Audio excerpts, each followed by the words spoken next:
बिस्मिल्लाहिर्रहमानिर्रहीम। Dear students, अस्सलाम वालेकुम।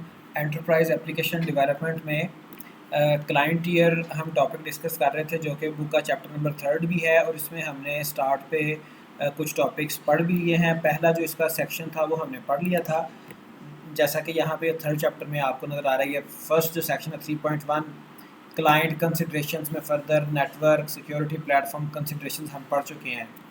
आज हम आगे general design issues and guidelines और आगे देखते हैं। तो ये है general design issues and guidelines. Design मतलब जो एप्लीकेशंस का फ्रंट एंड है, चूँकि ये है ही क्लाइंट टियर, और क्लाइंट टियर पे हम क्लाइंट साइड के डिफरेंट इश्यूज़ की डिस्कशन इस चैप्टर में, इस टॉपिक में कर रहे हैं।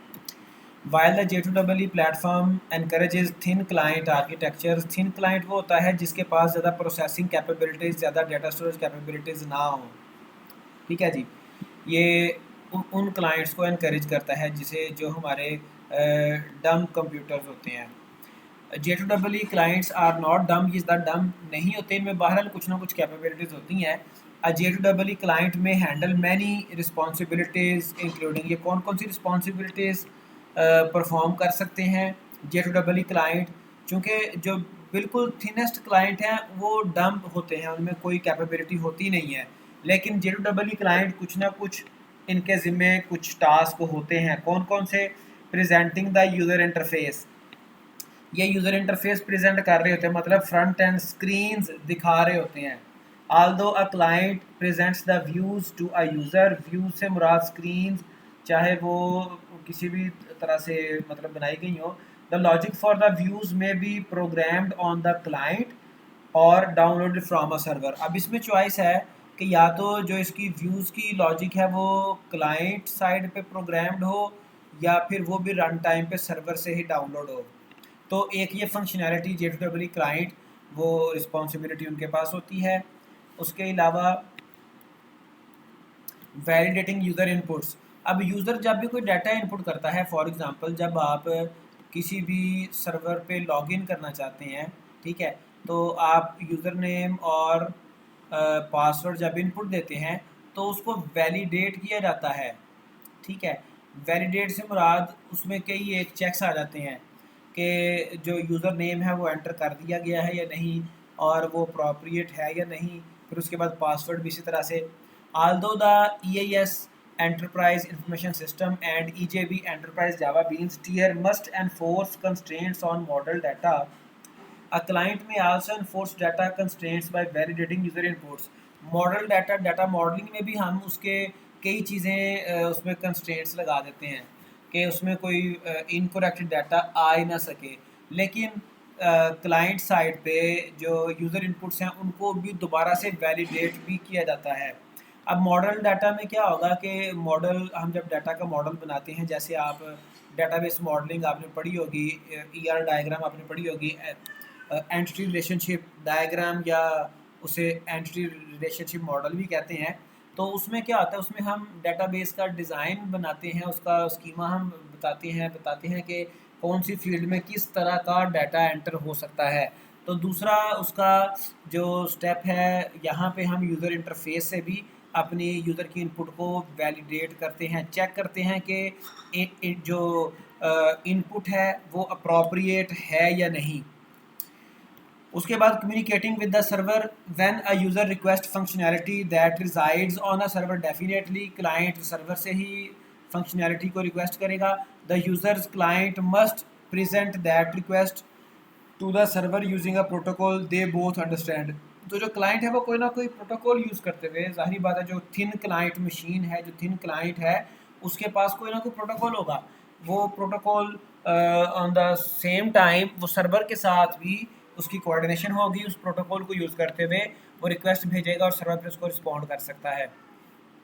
Managing conversational state, conversational state से क्या मुराद है, जब जब क्लाइंट का और सर्वर का एक आपस में सेशन क्रिएट हो जाता है, तो उसके दरमियान में जो भी डिफरेंट पैरामीटर्स हैं, डिफरेंट जो वेरिएबल्स हैं, उनकी वैल्यू सेव की जाती हैं कि इस यूज़र ने सर्वर के साथ क्या क्या इंट्रैक्शन की, किस किस तरह के इसने फंक्शन वहाँ पर परफॉर्म किए। Application need to track information as a user goes through a work flow और प्रोसेस। ठीक है जी। Effectively conversing with the application, effectively conversate करने के लिए इसको जो है वो रिकॉर्ड करना पड़ता है। द क्लाइंट में ट्रैक नन स्मॉल सम और all of this information known as conversational state. तो जो क्लाइंट है वो डिपेंड करता है वो ये कन्वर्सेशनल स्टेट किस हद तक वो उसको सेव करता है, मैनेज करता है, अपने पास रिजर्व रखता है। वो बिल्कुल भी सेव ना करे तो भी रिक्वायरमेंट के अकॉर्डिंग किया जा सकता है, और वो चाहे तो सारी इंफॉर्मेशन कन्वर्सेशनल स्टेट को सेव करे, ये भी पॉसिबिलिटी है। Depends upon the requirement, depends on the upon the situation. How you handle these responsibilities on your client can significantly impact your development efforts, your applications performance and your users experience। तो किस तरह से हम ये different चीज़ों को client side पे tackle करते हैं, इसकी बेस पे हमारी एप्लीकेशन की परफॉर्मेंस और यूज़र एक्सपीरियंस वो अफेक्ट करते हैं। अगर आपने मिसाल के तौर पे अगर आपने यूज़र वैलिडेशन अच्छे से परफॉर्म की होगी तो यूज़र्स भी ईज़ फील करेगा। ऐसा ना हो कि यूज़र इनपुट दे दे, वो 2-4 स्टेप्स आगे चला जाए, उसके बाद उसे आइडिया हो कि मैंने तो 3-4 स्टेप्स पीछे कोई इनपुट गलत दी थी जिसकी वजह से मेरा रिजल्ट सही नहीं आ रहा। Generally the more responsibilities you place on the client the more responsive it will be. जब क्लाइंट साइड पे ही हम काफ़ी सारा काम कर लेते हैं तो अगर आप यूज़र इनपुट वैलिडेशन की ही बात कर लें तो फिर जो क्लाइंट है वो इजी फील करता है, वो ज़्यादा रिस्पॉन्सिव फील करता है। यहाँ से इनपुट एंटर की और साथ ही आपको मैसेज आ गया कि जी ये जो आपकी इनपुट है, आपने यूज़र नेम लिखा या आपने पासवर्ड लिखा, पासवर्ड की कोई स्पेसिफिक रिस्ट्रिक्शन थी सर्वर के साथ कि पासवर्ड आपका 10 करैक्टर्स का होगा, 8 करैक्टर्स का होगा, और उनमें भी कोई कॉम्बिनेशन था कि जिसमें लोअर अल्फ़ाबेट कैपिटल लेटर कोई ना कोई स्पेशल सैम्पल्स लाजमी आना है। ठीक है, तो अगर आप क्लाइंट साइड पे ये सारा वैलिडेट कर लिया, इस तरह की जो जनरल रूल्स एंड रेगुलेशंस हैं, तो वो फिर ज़्यादा रिस्पॉन्सिव आपकी जो एप्लीकेशन है वो कहलाएगी, ज़्यादा रिस्पॉन्सिव होगी, यूज़र एक्सपीरियंस आपका यूज़र सेटिस्फाई होगा। Browsers are the thinnest of clients. फिर ब्राउज़र्स एक हमारे पास टूल जो हम फ्रीक्वेंटली यूज़ करते हैं, ये थिनेस्ट क्लाइंट है। थिनेस्ट क्लाइंट आपको मैंने बता दिया, थिन क्लाइंट ऐसा होता है जिसके पास फंक्शनैलिटीज़ कम हो, जिसके पास ज़्यादा मतलब उसके पास रिसोर्सेज ना हो, ज़्यादा प्रोसेसिंग की अपॉर्चुनिटीज़ ना हो। Browsers are the thinnest of clients. They display data to their users and rely on servers for application functionality. अब कई हमारी एप्लीकेशंस ब्राउज़र्स में चलती हैं तो उसमें जो भी फंक्शनैलिटी है वो ब्राउज़र के ऊपर डिपेंड कर रही है। जिस तरह से आप ये देखें, ये गूगल डॉक्स हमारे पास, ये एक हमें गूगल सर्वर बेशुमार डॉक्यूमेंट्स ऑफ़र करता है। तो फ़र्ज़ करें ये अगर हमारे पास ये कोई एक्सेल शीट है, तो जिस सर्वर ने हमें जो अपॉर्चुनिटी प्रोवाइड करनी है वही हमें ब्राउज़र ऑफ़र करेगा। ठीक है, तो फंक्शनैलिटी के लिए उसको फंक्शनैलिटी को परफॉर्म करने के लिए, अचीव करने के लिए जो ब्राउज़र है वो सर्वर के ऊपर रिलाई कर रहा होता है। इस तरह से और भी कई एक सर्वर बेस्ड एप्लीकेशन है जो कि हम फ्रीक्वेंटली यूज़ करते हैं। जीमेल उसमें है, ईमेलिंग सर्विसेज हम यूज़ करते हैं, हम कई सोशल मीडिया अकाउंट्स यूज़ करते हैं। उसमें जो हमारा ब्राउज़र है वो सर्वर के ऊपर रिलाई कर रहा होता है, सर्वर के ऊपर डिपेंडेंट होता है। From a deployment perspective browser clients are attractive for a couple of reasons. क्यों? First, they require minimal updating. ठीक है जी, when an application changes server side code has to change. Application change होगी, server side पे सारी changings हो जाएगी, but browsers are almost always unaffected. Browser को कोई फ़र्क नहीं पड़ेगा। ब्राउज़र जब नई रिक्वेस्ट भेजेगा तो जो चेंजिंग्स सर्वर के ऊपर नई चेंजिंग्स अपडेट हो चुकी होंगी, ब्राउज़र को उन चेंजिंग्स के साथ वो सर्विसेज मिल रही होंगी। ठीक है जी। उसके अलावा सेकंड, दे आर यूबिक्विटियस, मतलब अब कहीं पे भी किसी भी डिवाइस पे ब्राउज़र्स को यूज़ करते हुए एप्लीकेशंस और फंक्शनैलिटीज़ अचीव कर सकते हैं। Almost every computer has a web browser. ठीक है, चाहे कोई भी आपका हो जाए, चाहे वो किसी भी ब्रांड का हो, चाहे वो किसी भी उस पर कोई भी ओएस चल रहा हो। ठीक है जी, हर कंप्यूटर वो वेब ब्राउज़र सपोर्ट करता है। And many mobile devices have a micro browser. Mobile devices में भी ब्राउज़र्स अवेलेबल हैं। तो हम वेब सर्वर्स के जो उनकी फंक्शनैलिटी है वो अपनी किसी भी टाइप की डिवाइस के ऊपर बाय ब्राउज़र्स हम अचीव कर सकते हैं। That is actual meaning of ubiquitous, मतलब by using any device, any time, anywhere. The issue behind designing and implementing browser clients are discuss in the following slides. फिर जो इसको डिज़ाइन के कुछ इश्यूज हैं वो डिस्कस करते हैं। प्रेजेंटिंग द यूजर इंटरफेस, अब जो हमने प्रीवियस एक इसकी रीज़न देखी थी, अब उसको डिटेल में हम देखते हैं। Browser clients download documents from a server, these documents contain data as well as instructions for presenting that data। Possibility है, चूँकि प्रीवियस में बताया था कि यूज़र इंटरफेस डिज़ाइन के हवाले से जो प्रोग्रामिंग है वो पॉसिबिलिटी है कि वो क्लाइंट साइड पे इम्प्लीमेंट की गई हो या फिर सर्वर से डाउनलोड की जा रही हो। ठीक है, तो सर्वर हमें डाटा भी सम टाइम प्रोवाइड करता है और उसके साथ डाटा को किस तरह से रिप्रेजेंट करना है ये भी प्रोवाइड करता है। हमारे पास कई एक टूल्स हैं, कई एक लैंग्वेजेस हैं जिनको जो सिर्फ यही बताती हैं कि डाटा को कैसे रिप्रेजेंट करना है। XML फाइल है जो कि डाटा कंटेन कर रही होती है, प्रीवियसली भी आपको बताया, और HTML फाइल है जो कि ये बता रही होती है। HTML टूल है, कोड है, फाइल है, वो बताता है कि डाटा को कैसे रिप्रेजेंट करना है। The documents are usually dynamically generated by JSP Java Server pages and less often by Java servlets and written in presentational markup languages such as hypertext markup language। अब जो hypertext markup language document हैं ये बताती हैं कि content कैसे display होगा। अगर आपका थोड़ा सा बैकग्राउंड है HTML का, डेफिनेटली आपने कोर्सेज लिए हुए हैं तो उसमें आपको पता होगा कि ये टैग्स हैं। ठीक है, डाटा को अगर आपने हेडिंग में शो करवाना है, हेडिंग टाइप में, तो आप H1 से लेके H6 तक टैग यूज़ कर सकते हैं। अगर आपने पैराग्राफ की सूरत में शो करवाना है तो फिर आप पैराग्राफ टैग आपने बोल्ड करना है, B tag and so on. There are a number of tags offered by HTML which describe how the content will display on the front end on the browser। Presenting the user interface में further क्या है, representational markup language allows a single document to have a reasonable presentation regardless of the browser that presents it. वो उस language के अंदर, उस document के अंदर सारे इंस्ट्रक्शंस अवेलेबल होती हैं। These screenshots in figure 3.1 show the Java Pet Store example running into different browsers। तो हमारे पास कोई एप्लीकेशन है पेट स्टोर की, ये देखें वो दो डिफरेंट ब्राउजर्स के ऊपर, ये गालिबन ओपेरा है और ये गालिबन इंटरनेट एक्सप्लोरर है। ठीक है, Java pet store sample application shopping client rendered by two different browsers. तो ये जो एप्लीकेशंस हैं, ये आप अगर इनके अलावा भी बेशुमार ब्राउजर्स हम यूज़ करते हैं आजकल, जैसे आपका माइक्रोसॉफ्ट एज है या फिर आपका गूगल क्रोम है, या जो भी ब्राउजर्स हैं उनके ऊपर तकरीबन इनकी जो लुक एंड फील है वो तकरीबन सेम ही होती है। There are other alternatives to HTML, particularly for mobile devices whose presentation capabilities tend to differ from those of a traditional desktop computers। Examples include wireless markup language, अब उसके alternatives भी हैं HTML के, WML है, compact HTML, CHTML है, extensible HTML है, XHTML है, basic and voice markup language voiceml। लेकिन इसमें जो बेसिक है वो HTML के साथ बाकी लैंग्वेजेस भी, HTML इनमें कोर है और बाकी भी हमारे पास मार्कअप लैंग्वेजेस भी अकॉर्डिंग टू द सिचुएशन वो यूज़ होती हैं। Browsers have a couple of strengths that make them viable enterprise application clients. क्या क्या इनमें स्ट्रेंथ्स हैं? फर्स्ट, दे ऑफर अस फेमिलियर एनवायरनमेंट। हर ब्राउजर की सेम वो एनवायरनमेंट होता है, सेम उसकी फंक्शनैलिटी होती हैं। Browsers are widely deployed and used and the interactions they offer are fairly standard। This makes browsers popular particularly with novice users। जो नए users हैं जिनको ज़्यादा जो टेक्नोलॉजी से अवेयर नहीं है वो भी ब्राउज़र्स को कन्वीनियंटली यूज़ कर सकते हैं। Second, browser clients can be easy to implement. इसको इम्प्लीमेंट करना आसान है। The trade offs of using a simple markup language however is that markup languages only allow only limited interactivity. एक तो इसमें लिमिटेड इंटरेक्टिविटी की रीज़न ये भी है कि मार्कअप लैंग्वेजेस जो हैं वो प्रोग्रामिंग लैंग्वेजेस नहीं होती।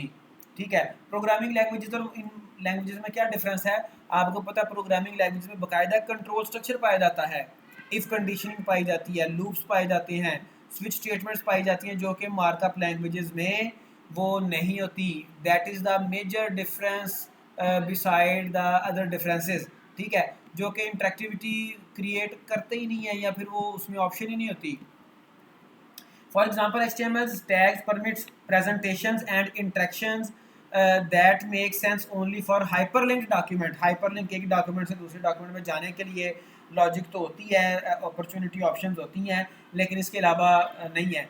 You can enhance HTML document slightly using technology such as JavaScript. अब जावास्क्रिप्ट एक प्रोग्रामिंग लैंग्वेज है, स्क्रिप्टिंग लैंग्वेज है, जो कि इंटरेक्टिविटी को अचीव करने के लिए HTML के साथ या फिर मार्कअप लैंग्वेजेस के साथ यूज़ किया जाता है, जो कि हमारी इंटरेक्टिविटी को स्ट्रेंथन करता है in combination with other standards such as cascading style sheet CSS and the document object model DOM।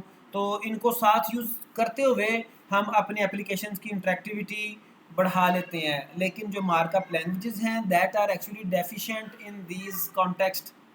However, support for these documents, also known as dynamic HTML document, is inconsistent across browsers. So creating a portable DHTML based client is difficult. तो फिर DHTML एक और opportunity भी है, लेकिन वो browsers में उसका भी स्टैंडर्ड डेवलप नहीं हुआ ज़्यादा, तो वो ज़्यादा मतलब यूज़ भी नहीं किया जाता। उसमें एक स्टैंडर्ड डॉक्यूमेंट डेवलप करना बनाना वो डिफ़िकल्ट है, तो उसकी बजाय फिर आ जाके जावास्क्रिप्ट या कोई और स्क्रिप्टिंग लैंग्वेज यूज़ की जाती है। Another more significant cost of using browser clients is potentially low responsiveness. The client depends on the server for presentation logic, so it must connect to the server whenever its interface changes. तो जब भी interface change होना है, जब भी कोई updation आनी है, तो वो आपको मैंने पहले बताया कि वो जो क्लाइंट्स हैं, जो ब्राउज़र क्लाइंट्स हैं, वो डिपेंड कर रहे होते हैं सर्वर के ऊपर। If server will change then the browser will portray that change, ठीक है, वो फिर डिस्प्ले करेगा उस चेंज को। Consequently, browser clients make many connections to the server, which is problem when latency is high। तो उसे फिर कई कनेक्शन बनाना पड़ते हैं ताकि जैसे ही चेंजिंग्स हों वो डिस्प्ले हो जाए। Furthermore, because the responses to browser intermingle presentation logic with data, they can be large, consuming substantial bandwidth। तो वो फिर bandwidth को भी यूज़ करते हैं जब ज़्यादा कनेक्शन बने होंगे। उसके बाद जो नेक्स्ट है वैलिडेटिंग यूज़र इनपुट्स, ये ब्राउज़र्स की एक और फंक्शनैलिटी है। तो वैलिडेशन मैंने आपको हल्का सा बता दिया। Consider an HTML form for completing an order which includes fields for credit and card information. अब browser can not single handedly validate this information. पहले भी आपको बताया कि ब्राउज़र में जो HTML है वो सिंगल हैंडेडली इसको डील नहीं कर सकता, but it can certainly apply some simple heuristics to determine whether the information is invalid। तो उसके लिए हमें कोई heuristic, कुछ स्टैंडर्ड टेक्निक्स यूज़ करनी पड़ेगी, कोई हमें स्क्रिप्टिंग लैंग्वेज यूज़ करनी पड़ेगी। For example, it can check that the card holder name is not null और that the credit card number has the right number for digits. अब हमारे पास जो क्रेडिट कार्ड के नंबर्स हैं, कोई भी स्पेसिफिक नंबर्स हैं, उनकी एक स्टैंडर्ड लेंथ होती है। जैसे मैं आपको एग्जांपल दे देता हूँ, जैसे हमारे CNIC है, उसकी एक स्टैंडर्ड लेंथ है, मतलब उसमें 5 डिजिट्स पहले आते हैं, फिर उसके बाद 7 डिजिट्स आते हैं, फिर उसके बाद 1 डिजिट आता है, टोटल 13 डिजिट्स होते हैं। इस तरह से क्रेडिट कार्ड्स में भी स्टैंडर्ड नंबर ऑफ डिजिट्स होंगे। आपको पता है CNIC में 5 डिजिट पहले, फिर उसके बाद 7 और फिर उसके बाद 1 डिजिट आता है, ठीक है जी। तो ये यहाँ पे 5, फिर यहाँ पे 7 और फिर ये, तो ये सारा चेक करना कि हमारा कोई भी इनपुट वो एक्यूरेट है, अप्रोप्रिएट है, उसको हम वैलिडेट करना पड़ता है। जैसे when the browser solves these various problems it can pass the information to the server। वो बिल्कुल वो ओपनली इंफॉर्मेशन डायरेक्टली सेंड नहीं करता सर्वर को, अदरवाइज सर्वर के ऊपर बर्डन बढ़ जाएगा। क्लाइंट साइड के ऊपर वैलिडेशन का पर्पज़ ही है कि सर्वर ज़्यादा उसके ऊपर बर्डन ना जाए, क्लाइंट साइड पे ही बेशुमार वैलिडेशन हो जाए, यूज़र भी उसमें सेटिस्फाई है कि सर्वर के पास जब डाटा जाएगा वहाँ से रिजेक्शन होके आएगी, टाइम ज़्यादा लगेगा, ठीक है। क्लाइंट साइड पे अगर वैलिडेशन हो जाएगी तो फ़ौरन यूज़र को भी पता होगा कि ये मेरा फॉल्ट था, मैंने वो सही डाटा एंटर नहीं किया, which I have to enter appropriately. The server can deal with more mysterious task. Server की और भी टास्क हैं, such as checking that the credit card number really belongs to the given card holder और that the card holder has enough credit. वो server के task है, वो server करेगा, या इसके अलावा भी और फंक्शन वो सर्वर परफॉर्म करेगा। लेकिन ये वैलिडेशन वाला भी अगर सर्वर पे चला जाए तो सर्वर पे बर्डन लोड बढ़ जाता है, ठीक है। When using an HTML browser client you can use the JavaScript scripting language whose syntax is close to that of the Java programming language, ठीक है जी। Be aware that JavaScript implements very slightly from browser to browser to accommodate multiple types of browsers। अच्छा, अब एक बात ये ज़हन में रख लें कि जो जावास्क्रिप्ट है और जो जावा है, both are entirely different. Some people वो ये समझते हैं कि शायद जावा और जावास्क्रिप्ट आपस में इनका कोई रिलेशन है, या ये सेम है, ऐसा कोई चक्कर नहीं है। और फिर जावास्क्रिप्ट ब्राउज़र टू ब्राउज़र उसका जो बिहेवियर है, जो उसका वर्क है, वो थोड़ा स्लाइटली डिफर कर सकता है। तो जावास्क्रिप्ट को बहरहाल पोर्टेबल कहा जाता है। अभी ये हमारे पास कुछ कोड में आपको रिप्रेजेंट करता हूँ, दिखाता हूँ, जिसमें हम देखते हैं कि किस तरह से हमारा जो हम वैलिडेशन परफॉर्म करते हैं। जैसे ये देखें, ये एक फॉर्म बना होगा, ठीक है जी। फॉर्म के ये ओपनिंग टैग है, इसको इंफॉर्मेशन सेंड करने का मेथड पोस्ट यूज़ किया गया है, ठीक है। और फर्दर इसने जब फॉर्म सेंड होना है तो किस पेज के ऊपर इंफॉर्मेशन जानी है, ये वो एक्शन पेज में बताएंगे, ठीक है जी। और यहाँ पे ये देखें, चेक फैमिली नेम, ये फंक्शन कॉल किया गया ऑन सबमिट इवेंट पे। जब फॉर्म सबमिट होगा तो ये वाला फंक्शन, ये देखें फंक्शन की आपको पता है पहचान है, पैरेंथेसिस चेक फैमिली नेम, ये फंक्शन कॉल होगा, ठीक है जी। अब इसमें कंट्रोल्स कौन कौन से हैं, एक टेक्स्ट टाइप है, ठीक है, जिसमें फैमिली का नेम आ रहा है। एक और सबमिट ये बटन है जिसके ऊपर प्रिंट हुआ है सेंड इट। अब इसको वैलिडेट करना है, इस जाहिर बात है इस कंट्रोल को, इस फील्ड को ही वैलिडेट करना पड़ेगा, किया गया होगा, क्योंकि ये तो वैसे ही बटन है सेंड इट, ये तो सबमिट टाइप एक बटन होती है, आपको पता है HTML में, फॉर्म में। तो ये उसका फंक्शन जो यहाँ पे था चेक फैमिली नेम, ये देखें ये फंक्शन आ गया चेक फैमिली नेम, और ये जावास्क्रिप्ट को स्टार्ट किया गया है स्क्रिप्ट टैग के साथ, लैंग्वेज इक्वल जावास्क्रिप्ट। इसमें देखें, इसमें क्या किया गया, वेरिएबल एक लिया गया फैमिली नेम, उसमें क्या आ रहा है window dot document dot account underscore form dot family name dot value, उसकी जो भी वैल्यू है वो यहाँ पे फैमिली नेम वेरिएबल में ये रिसीव कर रहा है। फिर कंडीशन लग गई, यानी कि जो यहाँ पर इस कंट्रोल में ये कंट्रोल बना होगा, टेक्स्ट फील्ड है जिसका साथ लिखा हुआ है फैमिली नेम लिखा हुआ है इधर लेफ्ट साइड पे, ठीक है। मैं अभी सिर्फ ये शॉर्ट लिख देता हूँ, और साथ ही एक बटन बना हुआ है जिसके ऊपर क्या लिखा हुआ है जी, सेंड इट, ठीक है, सेंड इट। जब सेंड इट को क्लिक करेंगे, जब फॉर्म सबमिट होगा तो उस वक्त ये फंक्शन कॉल होगा चेक फैमिली नेम। यहाँ पर जो भी फैमिली नेम लिखा है या नहीं लिखा वो ये चेक करेगा। If family name is equal to empty, अगर तो फैमिली नेम एम्प्टी है, यहाँ पर इस वेरिएबल में फैमिली नेम में उस टेक्स्ट फील्ड के ऊपर जो भी लिखा हुआ है वो इधर स्टोर हो रहा है, ठीक है। तो ये चेक किया जा रहा है कंडीशन के ज़रिए से कि क्या ये यहाँ पर जो नाम लिखा है ये एम्प्टी है। अगर ये एम्प्टी है फिर अलर्ट कर दिया, फिर एक ये वार्निंग मैसेज इशू कर दिया, you did not enter a family name, आपने फैमिली नेम एंटर नहीं किया, रिटर्न फॉल्स। और अगर ऐसा नहीं है, अगर ये एम्प्टी नहीं है, ठीक है, तो फिर ये एल्स केस में रिटर्न ट्रू कर देगा। तो इस तरह से हम ये वैलिडेशन परफॉर्म कर रहे होते हैं। ये सारी क्लाइंट साइड के ऊपर ये सारी फंक्शनैलिटी उसके ऊपर ये लोड होता है। फिर तीसरा जो इसका मेजर फंक्शन था, जो इसको ब्राउज़र क्लाइंट्स को यूज़ करने का जो पर्पज़ था, कम्युनिकेटिंग विद द सर्वर से कम्युनिकेशन भी ये करवा रहा होता है ब्राउज़र। अब मेरे ख्याल में चूँकि टाइम ये 2-3 मिनट रह गए हैं, अब हम इसको यहाँ पर वाइंड अप करते हैं। यहाँ से ही हम नेक्स्ट लेक्चर में कल इसको स्टार्ट करेंगे, तो उम्मीद है कल ये चैप्टर भी मुकम्मल हो जाएगा। Now if you have any question you can ask, तो अगर आपका कोई क्वेश्चन है, अगर आपकी कोई क्यूरी है तो वो आप पूछ सकते हैं।